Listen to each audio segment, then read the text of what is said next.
Essa mensagem foi ministrada no templo da Igreja Batista Nova Jerusalém, bairro Betânia, Ipatinga.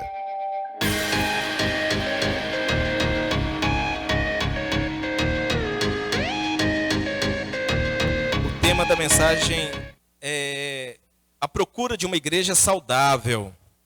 A procura de uma igreja saudável. 1 Coríntios capítulo 12, versículo 27, diz assim: Ora, vós sois o corpo de Cristo, e seus membros em particular. Pode sentar, irmãos. O que te motiva a fazer parte de uma igreja?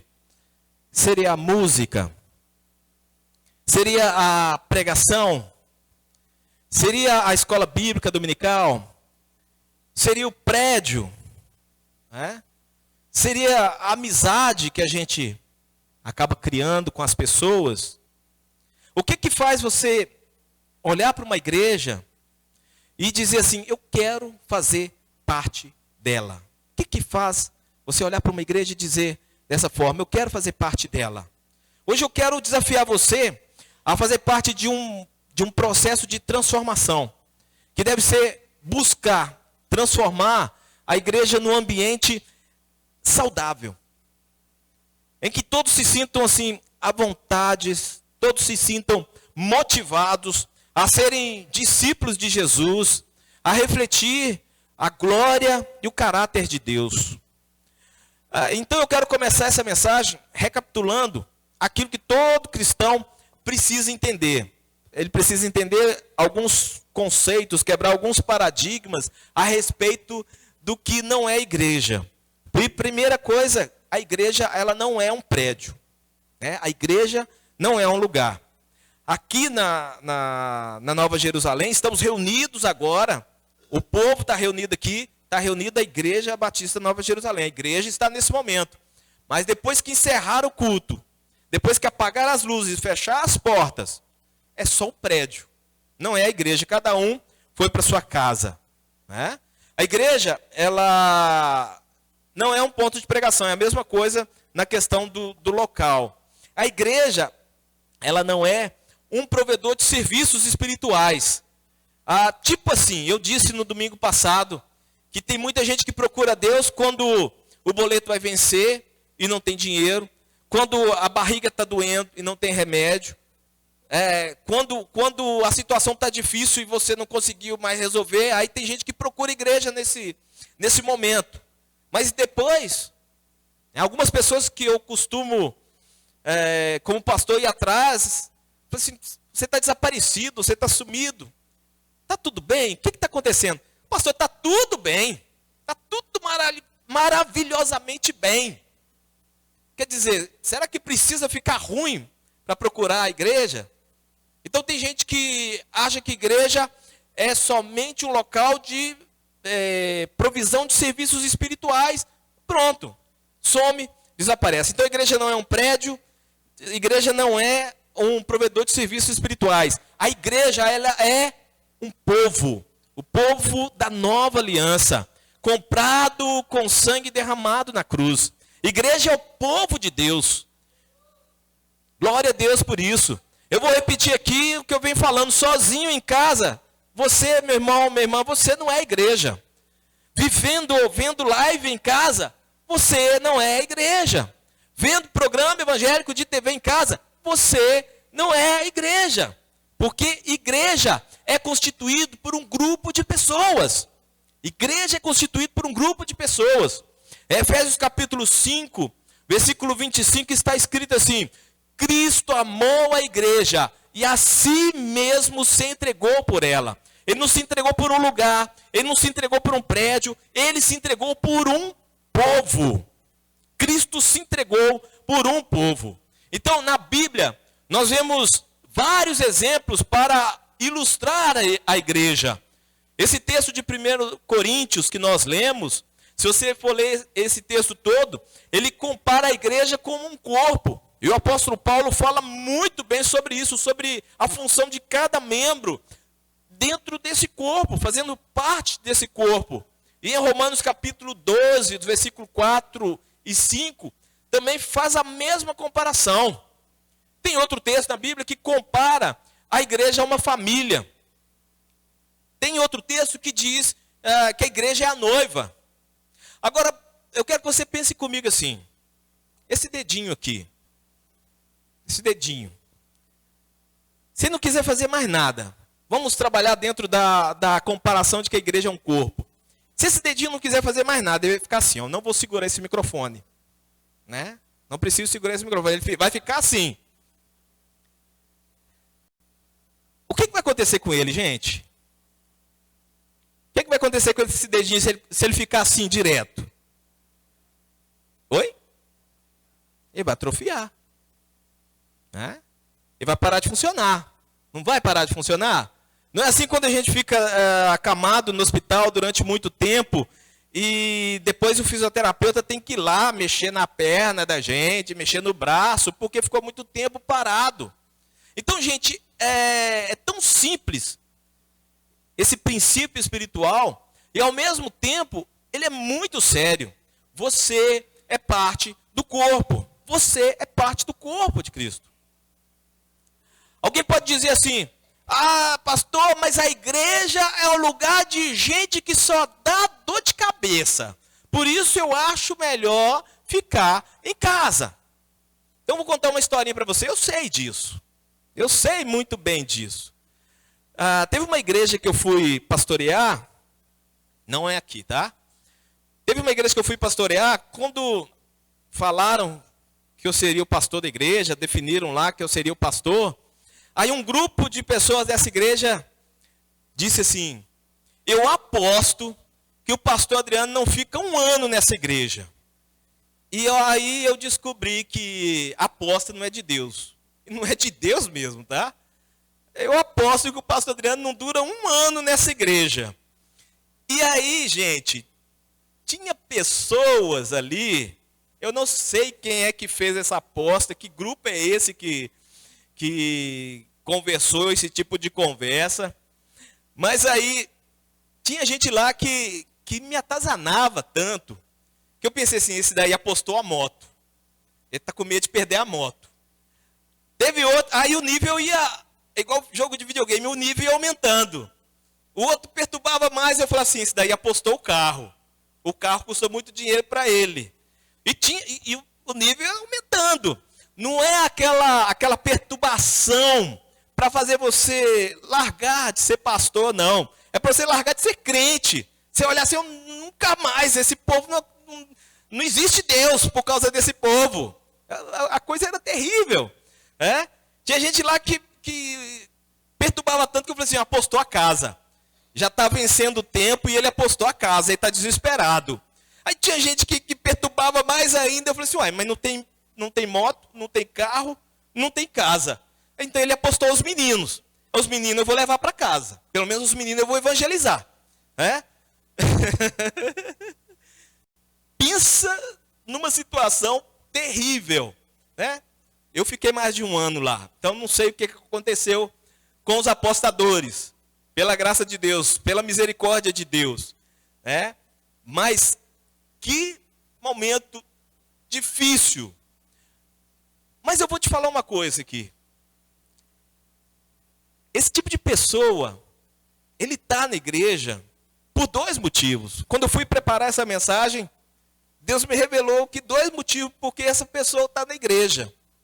O primeiro motivo, mesmo que essa pessoa vá à igreja, com a Bíblia debaixo do braço, mesmo que ela cante, mesmo que ela ministre, mesmo que ela tenha sido batizada, até mesmo ela pregue, dirija o culto da igreja, ela seja professora da escola dominical, professor da escola bíblica dominical, dependendo do comportamento dessa pessoa, ela está na igreja pela misericórdia de Deus. Deus está tendo misericórdia com essa pessoa. É uma pessoa que precisa ser evangelizada, porque ela não passou pelo processo da regeneração ou do novo nascimento. Porque se o fruto dela não é bom, ela não nasceu de novo. Essa que é a realidade. Então, ela vai na igreja, ela não se comporta como crente, ela está precisando de conversão. E o melhor lugar para ela ouvir a palavra de Deus, entregar a vida a Jesus, é aqui. Então ela está vindo aqui, ela perturba todo mundo. Ela como diz o Cláudio Duarte, ela não é possuída pelo diabo, é ela que possui o diabo, né? Que coisa terrível, né? Ela está precisando entregar a vida para Jesus. Ela aprendeu os trejeitos de um crente, ela aprendeu a fala de um crente amado. Tem um tal de amado aí, às vezes, que dependendo da entonação você percebe. Amado, amada, né? Ela está precisando entregar a vida para Jesus. E foi isso que eu comecei a fazer nos últimos meses que eu estava nessa igreja antes de eu ir embora. Eu comecei a evangelizar. Eu falava do plano de salvação. Eu falava que Jesus salvava, que Jesus transformava o pecador e fazia apelo no final. E as pessoas olhavam e diziam, mas não tem nenhum visitante descrente. Não tem nenhum visitante, mas tem descrente, né? Tem descrente. Então ele precisa entender a palavra de salvação. E foi isso que eu comecei a fazer, né? Essas pessoas precisavam ouvir que Jesus salva e transforma o ser humano. Glória a Deus. Veja bem o caso de Caim, irmãos. Caim foi oferecer qualquer coisa do fruto da terra. É isso que a Bíblia nos diz. Ele não escolheu o melhor para ofertar a Deus. E quando Deus atenta para Abel, atenta para a oferta de Abel, aí ele fica irritado. E o que Deus fala com ele? Deus dá a ele um aviso. Fala assim, olha, por que você está irritado? Ah, são as minhas palavras. Por que você está irritado? Se você fizer o que é certo, será aceito. Mas se não fizer, tome cuidado, pois o pecado jaz à porta. O que Deus estava dizendo para Caim, gente? Caim, não aceitei essa oferta. Faça uma oferta melhor. Faça uma oferta da maneira certa. É isso que Deus estava dizendo para Caim. Não era tão simples. Mas Caim ficou tão irritado que não queria ouvir a voz de Deus. Ele queria descontar a culpa, colocar a culpa em cima do seu irmão. Não era mais fácil ouvir o conselho de Deus, voltar e ofertar novamente, da maneira certa, da maneira que Deus se agradava? Não era melhor fazer isso do que fazer a besteira que ele acabou fazendo? E depois, o que eu vou fazer agora? Vão se vingar de mim. Mas ele foi avisado. Agora tem o caso de Judas. Judas fazia parte dos 12 apóstolos. E Jesus, na Santa Ceia, ele começa a avisar. Olha, um de vocês vai me trair. E os discípulos começaram a perguntar, mas quem? Quem, mestre? Sou eu? Eu? Jesus fala assim, aquele que coloca a mão comigo no prato. E era Judas. Quer dizer, ele estava dizendo para Judas assim, eu sei, Judas, o que você está querendo fazer. Eu sei o que você está planejando. É tanto que ele fala assim, o que você tiver que fazer, faça depressa. Judas levantou-se e foi atrás dos soldados. E ele foi com o seu plano até o final. E depois ficou atacado de remorso. Quer dizer, Judas também foi avisado. Então, gente, no meio da igreja, tem gente difícil. Tá? Tem pessoas que não têm atitude de crente. Como diz o André Valadão nas redes sociais, né? Você não é crente, não. Tem gente que finge ser que elas não são. Mas se elas estão ali, se elas estão reunidas, então esse é o momento delas ouvirem do amor de Deus que transforma e salva o pecador perdido. O segundo motivo pelo qual a pessoa está na igreja, e essa aqui, talvez vocês não vão gostar. Esse tipo de pessoa, às vezes, está na igreja, gente, é para te ensinar a amar. Para te ensinar a amar.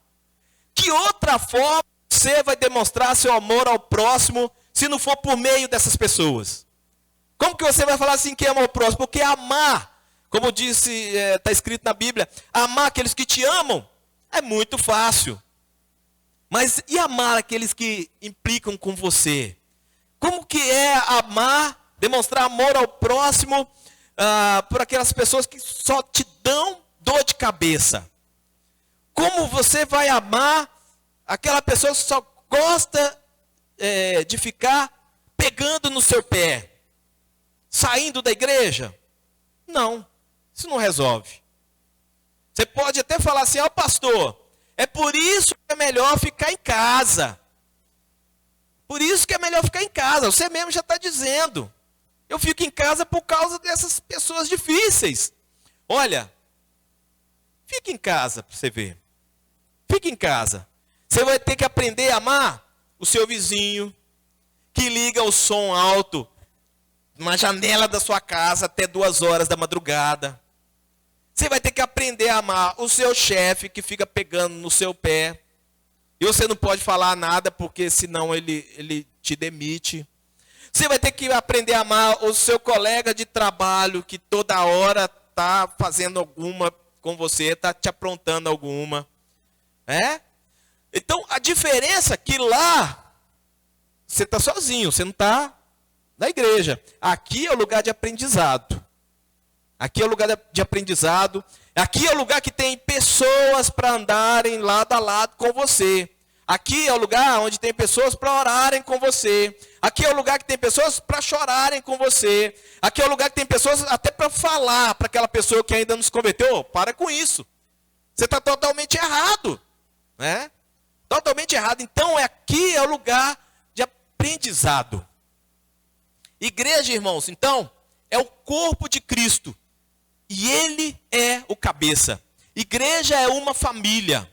Igreja é uma família. Então reconheça que o seu papel nessa família é amar, é servir, é encorajar os outros para fazer parte dessa família e continuar sendo igreja. Seja um tutor, seja um discipulador, seja uma pessoa que diga, que vai atrás das pessoas e diga assim, meu irmão, você está sumido. O que está acontecendo? O que está acontecendo? Nós estamos sentindo sua falta. Anda conosco. Não fica longe do rebanho. Você tem algum problema que eu posso orar por você? Eu posso pedir à igreja para orar por você? Faça isso. Vocês lembram da comparação que eu fiz do dedinho no início da mensagem?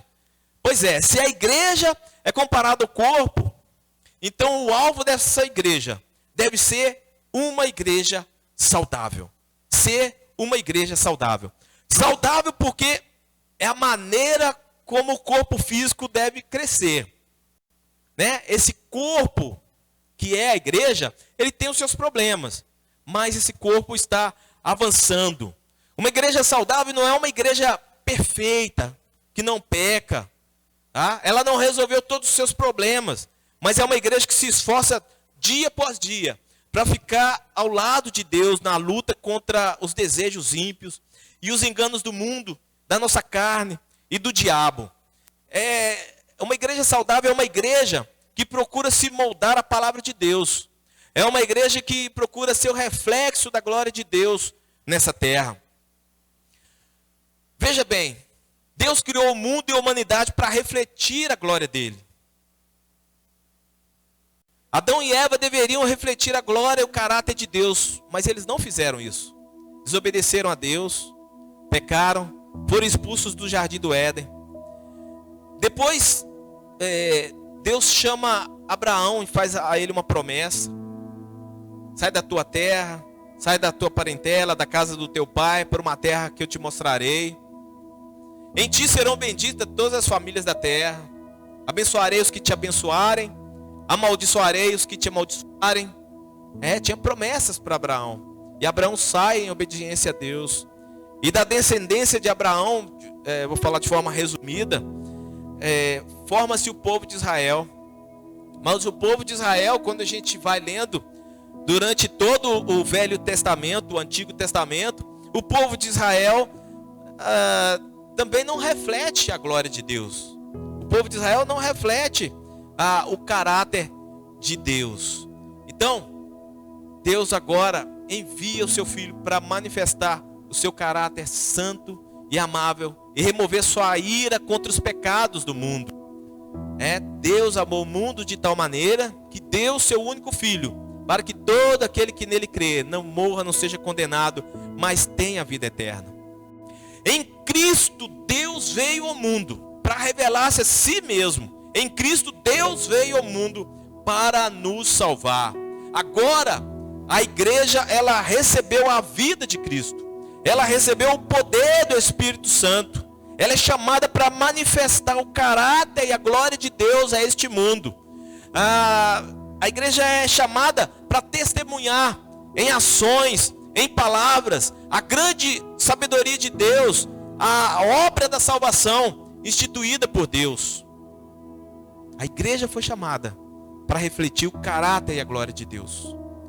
E o que você procura numa igreja? Uma boa música? Um lugar onde os milagres e as manifestações do Espírito Santo acontecem? Uma boa palavra? Um culto tradicional? Numa igreja você vai encontrar um grupo de pessoas rebeldes. Rebeldes, mas que foram perdoados, foram resgatados por Jesus. E que Deus vai usar esse grupo de rebeldes para manifestar a sua glória e o seu caráter sobre essa terra. Amém? Vocês entenderam o que eu estou falando? Amém? Os anjos já adoram e já falam a verdade sobre ele. Não foi isso que foi cantado aqui? Agora nós como igreja, nós caminhamos em busca da santidade. Nós caminhamos em busca do amor. Caminhamos em busca da união. E que essa igreja resgatada por Jesus, esse grupo de rebeldes perdoados por Jesus, tenha como alvo crescer cada dia mais e crescer de forma saudável. Saudável é refletir a glória e o caráter de Deus em nome de Jesus. Você crê nisso, irmão? Você crê nisso, minha irmã? Vamos nos colocar de pé. Então vamos orar neste momento.